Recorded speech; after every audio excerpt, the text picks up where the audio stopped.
এখানে আছে লাস্ট একটা বাচ্চা আছে, একটা আছে দুইটা, এই থর ভেঙে দিছি। এইখানে আছে দুইটা, ওদেরকে আবার একটু হালকা মশায় কামড়াইছে। এখানে আছে দুইটা, আর এই একটা আছে সিঙ্গেল। তারপরে এই দুইটা আছে, এই দুইটা বাচ্চাও পাইট হয়েছে।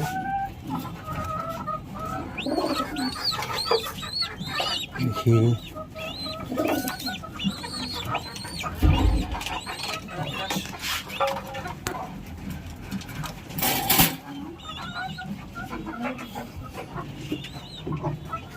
এখানে ওদের লাস্ট ডিম বাচ্চা করতেছে।